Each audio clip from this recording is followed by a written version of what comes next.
Already seeing on drivetexas.org that the Harbor Bridge has been, ice has been reported there. So if you're traveling, please take your time, and if you could avoid it altogether. Absolutely. Stay home if you can. Yeah, it's the bridges that are going to cause the biggest issues if you are getting out and trying to drive in these conditions. Additionally, keeping the ice off your windshield. That is going to continue to be freezing rain through the morning hours, making it difficult to drive. Visibility will be lower as well, as you can see here. We could see both Harbor Bridges, right? Traffic is going across the Harbor Bridge. It does look like people are, well, one car going into Corpus doesn't look like they're driving too slow, but the one going away from Corpus looks like it is driving slower. So that is key as well. Drive at least 10 miles an hour below the speed limit, if not a little more.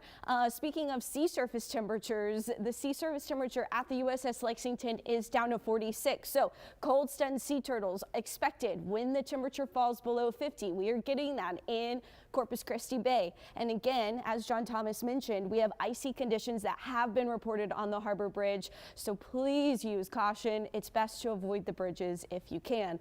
Gale warning has been issued out on our local water because it has been so windy. So if you are trying to get out and boat or trying to take a look for some of those sea turtles, it will be best to kind of wait. The less boats out there, the less danger the sea turtles are in as well. But as you can see, we have these dangerously strong winds.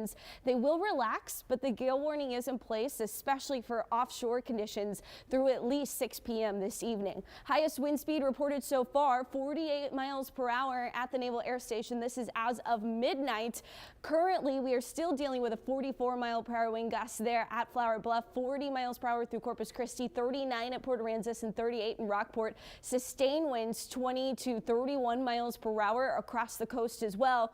Calmer winds a little bit more inland. So your winds are calmer, your temperatures are colder, snow showing up in those locations. The wind kind of playing a role in how warm conditions are and the mixing that's going on in the atmosphere as well, allowing ice crystals to form or not form. So what we see is wind chills, dangerously cold. So on top of the chance of having dangerous driving conditions, the wind chill will be dangerous. If you are out in these conditions without the proper gear, without gloves, without a hat, without a coat, it's going to be very dangerous. So please bundle up if you are getting out. 17 degrees the current feels like temperature. Where the wind is calmer, our wind chill is about the same as the temperature, but look at that. Beeville feels like 17. Corpus Christi, it feels like 18.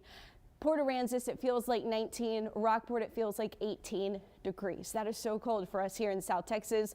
Port Aransas still above freezing. Kingsville still above freezing. Those are the only two spots where we're above freezing. The rest of us should be expecting freezing rain. If it is raining, it is likely freezing. So that'll be on your car windshield. That'll be on metal surfaces. That'll be on elevated surfaces. That will be on bridges. The wind, as I mentioned, does calm down. We get down to around 30 mile per hour gusts by 3 p.m. Our wind chills improve as well. But through 9 a.m., we're talking wind chills in the teens. So please bundle up.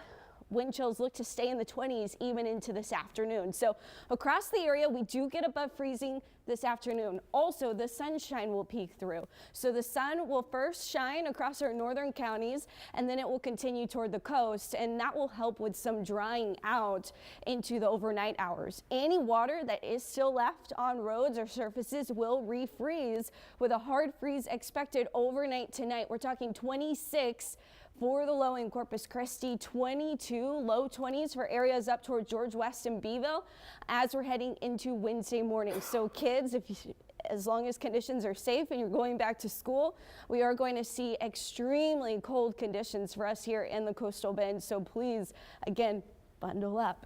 As far as how long we're going to be below freezing, the island may be just an hour if you get down to freezing at all. Then as we get through most of Corpus Christi, we're talking more so about 6 to 8 hours. Further inland, 9 to 12 hours for most of our region. Areas to the northwest could be over 12 hours. So don't forget, people, pets, plants, pipes all need to be protected and looked after tonight.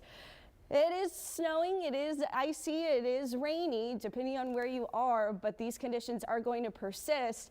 This is a view up in Victoria with a little bit of snow and mix at play. Taking a look at the 7-day forecast, we still have a weather impact alert right here for the hard freeze that's coming tonight. Then temperatures will be warmer as we head into the weekend. We'll be near freezing again, though, Thursday and Friday morning.